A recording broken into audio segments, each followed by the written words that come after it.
Hello dears, welcome back. അപ്പോൾ നമുക്കൊരു ദിവസം നോമ്പുറക്കാൻ നേരമാകുമ്പോഴേക്ക് പെട്ടെന്നൊരു പൂതി എന്തെങ്കിലും ഒന്ന് സ്പെഷ്യലായിട്ട് സ്നാക്സ് ഉണ്ടാക്കണമെന്ന്. അപ്പോൾ നോക്കുമ്പോൾ ഇവിടെ ചിക്കൻ പൊരിച്ച ഉണ്ടായിന്. അപ്പോൾ നമ്മൾ ചിക്കൻ പൊരിച്ചും പിന്നെ കുറച്ച് എക്സ്ട്രാ ഇൻഗ്രീഡിയൻസും എല്ലാം കൂടി ഒന്ന് ആഡ് ചെയ്തിട്ട് ഒരു ചിക്കൻ കേക്ക് അങ്ങ് ഉണ്ടാക്കി. അല്ലാ, പറയേണ്ട ടേസ്റ്റ്, നല്ല അടിപൊളി ടേസ്റ്റ് ആയിരുന്നു കേട്ടോ. അപ്പോൾ ഇത് എല്ലാവരും ഇതൊന്ന് ട്രൈ ചെയ്ത് വെക്കണം. ഞാൻ റെസിപ്പി ഇവിടെ ഷെയർ ചെയ്യുന്നുണ്ട്. അപ്പം അടിപൊളി ടേസ്റ്റുമാണ്. പുറത്തിന് തീരെ ഇൻഗ്രീഡിയൻസ് ഒന്നും അധികം ആവശ്യമില്ല, കുറച്ച് മതി. വീട്ടിലുള്ള സാധനങ്ങൾ വെച്ച് തന്നെയാണ് നമ്മളിത് ഉണ്ടാക്കുന്നത്. അപ്പോൾ ഇതെങ്ങനെ ഉണ്ടാക്കുന്നത് നോക്കാം. അപ്പോൾ ആദ്യം തന്നെ ചൂടായ പാനിലേക്ക് 2 ടേബിൾ സ്പൂൺ ഓയിൽ ഒഴിച്ചെടുത്തിട്ടുണ്ട്. ഓയിൽ ഒന്ന് ചൂടായതിനു ശേഷം അത്യാവശ്യത്തിന് വലുപ്പമുള്ള 2 സവാള ചെറുതാക്കി മുറിച്ചിട്ടതും 3 പച്ചമുളകും ആവശ്യത്തിന് ഉപ്പ്, 1/4 ടീസ്പൂൺ മഞ്ഞൾപ്പൊടി, 1 teaspoon chicken masala, 1/4 teaspoon garam masala എന്നിവ ഇട്ട് കൊടുക്കാം. എന്നിവ ഇട്ട് കൊടുത്തിട്ട് നല്ലോണം ഒന്ന് മിക്സ് ആക്കിയിട്ട് മസാലയൊക്കെ എല്ലായിടത്തേക്ക് ഒന്ന് സെറ്റാക്കി കൊടുക്കാം. സെറ്റായതിനു ശേഷം നമ്മൾ നേരത്തെ പൊരിച്ച് വെച്ചിട്ടുണ്ടായിരുന്ന ചിക്കനില്ലേ, അതൊന്ന് ചെറിയ പീസാക്കി ഇട്ട് കൊടുക്കാം. ചിക്കൻ നമ്മൾ സാധാ പൊരിക്കൂലേ, അതുപോലെ തന്നെ പൊരിച്ചതാണ്. പൊരിച്ചിട്ട് ചെറിയ പീസാക്കിയിട്ട് ഇട്ട് കൊടുത്തതാണ്.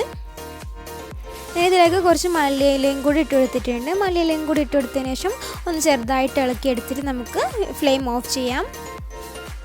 അടുത്തതായിട്ട് നമുക്ക് കേക്കിലേക്കുള്ള ബാറ്റർ ഒന്ന് തയ്യാറാക്കാം. അതിനായിട്ട് 4 മുട്ട എടുത്തിട്ട് നമ്മളൊന്ന് ബീറ്റ് ചെയ്തെടുക്കണം. സാധാരണ മിക്സിയിലാണ് ഇങ്ങനത്തൊക്കെ ചെയ്യൽ. മിക്സിക്ക് ചെറിയൊരു കംപ്ലൈൻറ്റ് പറ്റിയതുകൊണ്ടാണ് ഇപ്പോൾ ബീറ്റർ വെച്ചിട്ട് ചെയ്യുന്നത്. ഇപ്പോൾ മുട്ട നല്ലോണം പതിഞ്ഞ് വന്നിട്ടുണ്ട്. ഇനി അതിലേക്ക് ചെറിയൊരു കഷ്ണം ചെറുനാരങ്ങയുടെ നീരും അതുപോലെ തന്നെ ഒരു 1/4 ടീസ്പൂണോളം ഉപ്പും ചേർത്ത് കൊടുക്കാം. അതിനുശേഷം 1 കപ്പ് മൈദ ഇട്ട് കൊടുത്തിട്ട് ചെറുതായി ഒന്ന് മിക്സാക്കി എടുക്കാം. അതിനുശേഷം 1/4 കപ്പ് പാലും കൂടി ഒഴിച്ചിട്ട് ഒന്നുകൂടി മിക്സാക്കി എടുക്കാം. ഇനി നമുക്ക് കേക്ക് തയ്യാറാക്കാം. അതിനായിട്ട് ഒരു പാൻ അടുപ്പിൽ വെച്ചിട്ടുണ്ട്. പാൻ ഒന്ന് ചൂടായതിനു ശേഷം 1 ടേബിൾ സ്പൂൺ ഓയിൽ ഒഴിച്ചു കൊടുത്തിട്ടുണ്ട്. ഓയിൽ ഒന്ന് ചൂടായതിനു ശേഷം നമ്മൾ നേരത്തെ റെഡിയാക്കി വെച്ചിട്ടുള്ള ബാറ്റർ ഒന്ന് ഒഴിച്ചു കൊടുത്തിട്ടുണ്ട്. ബാറ്റർ പകുതി ഒഴിച്ചു കൊടുത്തിട്ടുള്ളൂ, ഫുൾ ഒഴിച്ചു കൊടുത്തിട്ടില്ല. ഇനി ഒരു 2-3 മിനിറ്റോളം നമുക്കിതൊന്ന് അടിച്ചു വെക്കാം.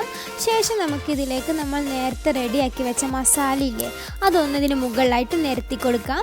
എന്നിട്ട് അതിന് മുകളിലായിട്ട് നമ്മൾ നേരത്തെ റെഡിയാക്കി വെച്ചിട്ട് കുറച്ച് ബാക്കി വെച്ചിട്ടുണ്ടായിരുന്നില്ലേ മറ്റേ ബാറ്റർ, അതും കൂടി ഒഴിച്ചു കൊടുക്കാം.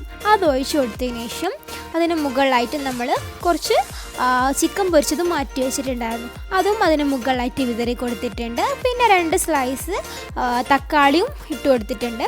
നിങ്ങളുടെ വീട്ടിലിപ്പോൾ ക്യാപ്സിക്കൊക്കെ ഉണ്ടെങ്കിൽ അതും കൂടി ചേർത്താൽ നല്ല ടേസ്റ്റ് ആയിരിക്കും. ഇവിടെ ക്യാപ്സിക്കൊന്നും ഇല്ലായിരുന്നു, പെട്ടെന്ന് തീരുമാനിച്ചതായതുകൊണ്ട് ഉള്ള സാധനം വെച്ചിട്ട് നമ്മളിത് ഉണ്ടാക്കിയിട്ടുള്ളൂ. ഇനി അടുത്തതായിട്ട് കുറച്ച് മല്ലിയിലയും കൂടി ഇട്ട് കൊടുത്തതിന് ശേഷം നമുക്കൊരു 20 മിനിറ്റോളം ഇതൊന്ന് കുക്കാക്കി എടുക്കാം. പിന്നെ നമ്മൾ സാധാരണ ഈ പോളകളൊക്കെ ഉണ്ടാക്കുമ്പോൾ അടിയിലൊരു പാനൊക്കെ വെച്ചിട്ടായിരിക്കും ചെയ്യുക. പക്ഷേ ഇത് ഡയറക്റ്റായിട്ട് തന്നെ ഫ്ലെയിമിൽ വെച്ചതാണ്. അപ്പോൾ ഇത് ലോ ഫ്ലെയിമിലിട്ട് തന്നെയാണ് ഫുള്ള് ചെയ്തെടുക്കുന്നത്. അപ്പോൾ 20 മിനിറ്റും കൂടി കഴിഞ്ഞാൽ നമ്മുടെ അടിപൊളിയായിട്ടുള്ള ചിക്കൻ കേക്ക് ഇവിടെ റെഡി ആയിട്ടുണ്ട്. ഇത് പെട്ടെന്ന് തന്നെ ചെയ്യാൻ പറ്റിയതാണ്. നമുക്ക് പെട്ടെന്ന് തോന്നിയ പേരം പെട്ടെന്ന് തന്നെ ഉണ്ടാക്കിയതാണ്. അപ്പം എല്ലാവരും ഇതൊന്ന് ട്രൈ ചെയ്ത് വെക്കണം, നല്ല ടേസ്റ്റാണ്. ഇഫ്താർ ആയാലും അല്ലാതെ നമുക്ക് വെറുതെ ഇരിക്കുമ്പോഴായാലും ഒക്കെ തിന്നാൻ തന്നെ നല്ല ടേസ്റ്റുള്ളൊരു റെസിപ്പിയാണ്. എല്ലാവരും ഇതൊന്ന് ട്രൈ ചെയ്ത് വെക്കുക. ട്രൈ ചെയ്ത് നോക്കിയിട്ട് കമൻറ്റ് ബോക്സിൽ ഫീഡ്ബാക്ക് അറിയിക്കുക. വീഡിയോ ഇഷ്ടപ്പെടുകയാണെന്നുണ്ടെങ്കിൽ ലൈക്ക് ചെയ്യുക. സബ്സ്ക്രൈബ് ചെയ്യാതെയാണ് നിങ്ങൾ ഈ വീഡിയോ കാണുന്നത് എങ്കിൽ സബ്സ്ക്രൈബും ചെയ്യുക. അപ്പോൾ ഞാൻ ഇതുപോലത്തെ കുറേ റെസിപ്പീസ്, നല്ല ഈസി ആയിട്ടുള്ള കുറേ റെസിപ്പീസ് ഇവിടെ ഷെയർ ചെയ്യുന്നതായിരിക്കും. അപ്പം ബെല്ലൈക്കൺ കൂടി പ്രസ് ചെയ്ത് വെക്കുക.